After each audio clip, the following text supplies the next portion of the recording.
జిల్లా staffers, constituency and mandal reporters. ఉదాహరణకు LB నగర్లో కాన్స్టిట్యున్సీలో 3-4 మండలాలు వస్తాయి. ఆ ఏరియాలో అర్బన్ ఏరియా కాబట్టి మోర్ దెన్ ఒక్క ఎల్బీ నగర్లోనే 150 వచ్చి 200 మంది జర్నలిస్ట్.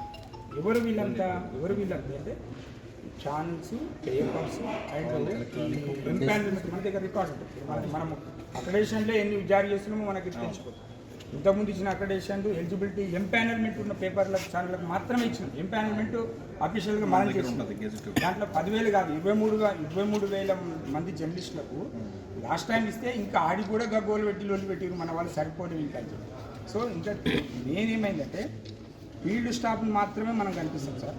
స్టాఫ్ ఏదైతే ఉంటుందో ఆఫీస్ స్టాఫ్ వాళ్ళను డివైడ్ చేయడం అనేది 252 జీవో అనేది ఒక ఒక్క కూలి అది కరెక్ట్ కాదని చెప్పి మనం చెప్తా ఉన్నాం. నిజంగా కూడా ఎలిజిబిలిటీ 23,000లో ఇంకా 2,000 తగ్గిస్తారా కరెక్ట్ లేదా సవరణ చేయొచ్చు, మాకేం ఇబ్బంది లేదు. కాకపోతే ఏమవుతుందంటే ఆఫీస్ స్టాఫ్ను డివైడ్ చేసి తీసుకొచ్చేటువంటి జీవోను మేము వ్యతిరేకిస్తాం, నిరసిస్తాం. దీన్ని ప్రభుత్వానికి పెంచే పక్ష ఛానల్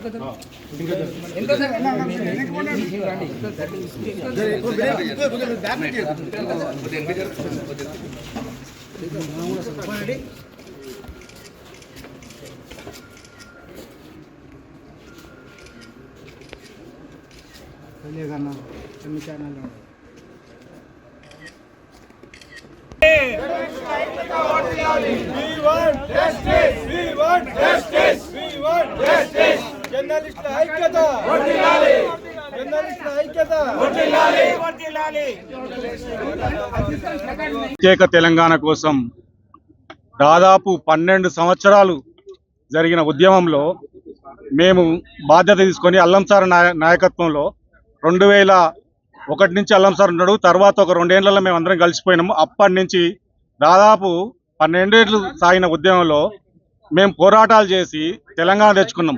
ఇవాళ మా పరిస్థితి ఏంటంటే ఇవాళ రోడ్డు మీద కూర్చున్నాం. ఎందుకు? మేము 100 సార్లు రోడ్డు మీద కూర్చున్నాం. ఎందుకు? తెలంగాణ రాష్ట్రం కోసం కూర్చున్నాం. ఇవాళ మా హక్కులను పరిరక్షించడం కోసం మేము రోడ్డు మీద కూర్చోవాల్సిన పరిస్థితి వచ్చింది. ఈ దుస్థితి కారణం ఎవరు? ఇప్పుడు ఏదైతే మీడియా అకాడమీ అని చెప్పుకున్నారో పెద్దలు, వాళ్ళు సాధించింది ఏంది? వాళ్ళ హయాంలో ఈ 2 సంవత్సరాల దగ్గర 2 సంవత్సరాల దగ్గరకు వస్తుంది. ఈ టైంలో వాళ్ళు సాధించింది ఏంది? అసలు అక్రిడేషన్లు ఎందుకోసం ఇచ్చారు? మాకు ఒక గుర్తింపు, ఒక గౌరవం కోసం ఇచ్చిర్రు. దాన్ని కూడా మీరు తీసేసే, దాన్ని సగానికి తగ్గించే విధంగా మీరు చేసిన పని ఏంది? మాకు ఇవాళ ఈ దుస్థితి ఏంది? మాకు అక్రిడేషన్ల వల్లే వచ్చేది ఏం లేదు, జస్ట్ గుర్తింపే. ఏమి ఇస్తలేరు. ఏ సంక్షేమ పథకాలు కూడా ఈ హయాంలో ఎక్కడ జరుగుతలేవు. ఓన్లీ గుర్తింపును కూడా తీసేసుకోవడం ఎంత అన్యాయం. ఈ రకంగా జర్నలిస్టులను రోడ్డు పాలు చేసుకుంటా మీరు చేసింది ఏంది?